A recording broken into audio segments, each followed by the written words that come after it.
अस्सलाम वालेकुम। अच्छा जी, विद वन न्यू एपिसोड क्या है जिसमें हमारा आज का मोटिव ये है कि why chartered accountant losing its value. देखो जी, बहुत से लोगों को आपने सुना जो आज इस स्टेज इसी प्रोफेशन में हैं और एक पीक पे हैं, उनको लगता है कि अब इस न्यू कमर्स के लिए इस प्रोफेशन में कुछ नहीं बचा, और वो ऐसे वर्ड्स कह जाते हैं मीडिया के ऊपर जिसकी वजह से स्टूडेंट बेचारा परेशान है कि यार इतनी स्ट्रगल का क्या फायदा जब इस पर्टिकुलर डोमेन के अंदर या प्रोफेशन के अंदर वो चाम ही नहीं रहे या ये प्रोफेशन ही खत्म हो जाना है। तो मैं एक बात बताता चलूं कि एक्चुअली में प्रॉब्लम चल कहाँ पे रही है। देखो, मैं अपने एक्सपोजर से, अपने इंडस्ट्री एक्सपोजर के साथ, अपने टोटल 7.5 ईयर एक्सपोजर के साथ जो शेयर करने जा रहा हूँ। देखो, इंडस्ट्री में जो बिजनेसमैन है वो बहुत सियाना है, उसको पता है कि कौन काम का बंदा है और कौन काम का बंदा नहीं है। ठीक है, एक महीना लगता है किसी भी बिजनेसमैन को ये वैल्यूएट करने के लिए कि यार मैंने जिस रिसोर्स को हायर किया क्या वो मेरी कंपनी में वैल्यू एडिशन क्रिएट करेगा कि नहीं करेगा।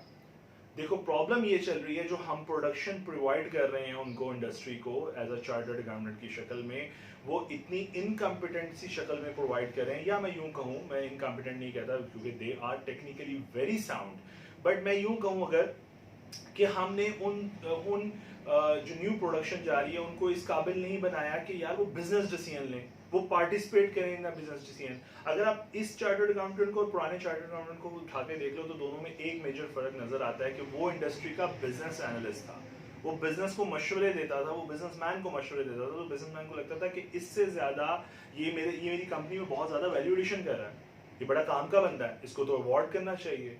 तो वो अवार्ड करता था, उसको अप्रिशिएट करता था, दोनों तरीकों से, मॉनिटरी भी नॉन मॉनिटरी भी।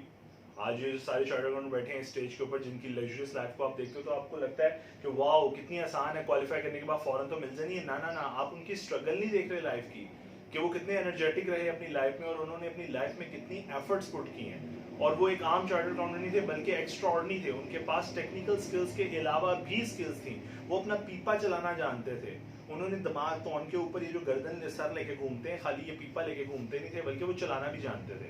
प्रॉब्लम ये है हमारी न्यू प्रोडक्शन ने इस पीपे को इस्तेमाल करना बंद कर दिया है। उनको लगता है कि टेक्निकली साउंड है, पेपर पास है, आईकेप से क्वालिफाई कर लिया, that's it for a luxurious life, that's it. ये उन्होंने फुल एंड फाइनल कर लिया, अब उन्हें कुछ और करने की जरूरत नहीं है। मैं बहुत से ऐसे चार्टर्ड अकाउंटेंट को जानता हूँ माजरत के साथ, जिनको जो कि क्वालिफाइड लोग हैं बट जिनको बोलना तक नहीं आता, कम्युनिकेशन स्किल है नहीं। आप उन्हें स्टेज पे ले आओ, उनसे बात ही नहीं होती। तो इवन के कंटेंट भी दे दो तब भी उनसे बात नहीं होती। एक तो होता है ना प्रॉब्लम कंटेंट का है, कंटेंट का प्रॉब्लम नहीं है क्योंकि डाइवर्सिफाइड लोग हैं, बेहतर नॉलेज रखते होते हैं हर चीज के ऊपर, लेकिन बोल नहीं पाते, सॉफ्ट स्किल नहीं है। इसका मतलब ये हुआ कि बिजनेस ऑनर इस वक्त ये पहचान गया है कि पहले वो बिजनेस एनालिस्ट हायर करता था जो वैल्यू एडिशन करता था उनकी ऑर्गेनाइजेशन के अंदर, अब वो मुंशी हायर करता है जो सिर्फ अकाउंट्स देखता है, जिसको सिर्फ जमा तफरीक आती है। उसको ये पता है कि अच्छा अकाउंट्स आईएफआरएस के मुताबिक कैसे बनाने हैं और मैंने कंप्लायंस कैसे करनी है लॉ के मुताबिक। बिलीव करो, आप कभी एमडी के सामने जाके बैठो, किसी भी कंपनी में काम कर रहे हो, उसको जाके अकाउंटिंग बताने की कोशिश करो, वो इंटरेस्ट ही नहीं लेगा आपकी बात में। उसको मोटी मोटी बातें समझ आती हैं, उसको बिजनेस के मुताबिक, उसको अपने जीपी का परसेंटेज पर समझ आता है, उसको एक्सपेंसेस की रिलेशन समझ आती हैं, बट वो कभी ये इंटरेस्टेड नहीं होगा कि आईएफआरएस फलां क्या कहता है या आईएफआरएस फलां क्या कहता है या कंपनीज एक्ट क्या कह रहा है या टैक्स वाले क्या कहते हैं। वो कहता है ये सारे मामला के लिए तुम्हें रखा हुआ है, तुम देखो, मुझे क्या कह रहे हो, मैं क्यों देखूं या मैं क्यों समझूं, मुझे तो ये बताओ मैंने फलां बिजनेस ट्रांजैक्शन करनी है, आउटपुट क्या है, मुझे बस ये बता दो, मैं कैसे करूं, मैं करने जा रहा हूं, या कुछ ऐसे होते हैं जो कहते हैं मैं करने जा रहा हूं, बस तुम देख लो जो तुमने देखना है। इसका मतलब ये हुआ कि हम अपनी वैल्यू खुद लूज कर रहे हैं। इनफैक्ट प्रोफेशनल लूज नहीं कर रहा प्रोफेशनल, बल्कि उससे मजीद बेहतर से बेहतर करता जा रहा है। और इसमें सबसे बेस्ट रोल आपकी फर्म्स प्रोवाइड कर रही हैं, एक्सेप्ट अ फ्यू थिंग्स। कुछ लोग बुरे लोग भी होते हैं, हर जगह पे मौजूद होते हैं, कुछ फर्म्स को छोड़ के बाकी सारी firm extra ordinary services provide कर रही हैं। आपको एक प्रोफेशनल को प्रोफेशनल बनाने में उनका बहुत बड़ा मेजर रोल है। Teaching education is one thing, but जो प्रोफेशनलिज्म वो बिल्ड करें वो बहुत एफर्ट कर रहे हैं आप लोगों के ऊपर, तो वो तो आपको दे रहे हैं एफर्ट, वो तो सब कुछ वो टेक्निकली आपको पूरा साउंड करके तैयार करके मार्केट में भेज रहे हैं। बाकी स्किल्स तो खुद डेवलप कर लो, अपने अंदर ईगरनेस तो क्रिएट करो। आप तो ऐसे हो गए 9 to 5 वाली नौकरी वाले कि सुबह 9 बजे थंब इम्प्रेशन देना और 5:30 बजे बैग पैक, 5:30 बजे बाहर। मतलब आपके अंदर वो ईगर ही नहीं रही टू एक्सेल।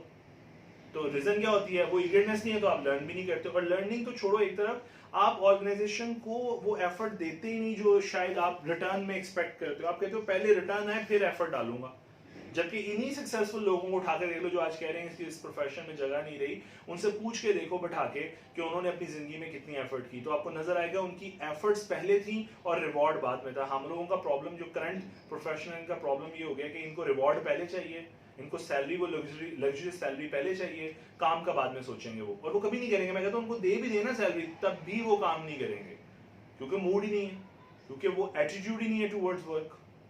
सो मेरा ख्याल ये है कि जहाँ पे हम ये कहते हैं कि मार्केट की सिचुएशन देखो, इकोनॉमी की सिचुएशन देखो, या स्किल सेट देखो, मुझे ऐसा लगता है कि हम लोगों ने खुद बीइंग अ प्रोफेशनल अपने पीपों का इस्तेमाल बंद कर दिया। रट्टी रटाई बातें बस जहन में है, आगे बिजनेस आइडिया देने वाला ना तो जहन है ना दिल करता देने को।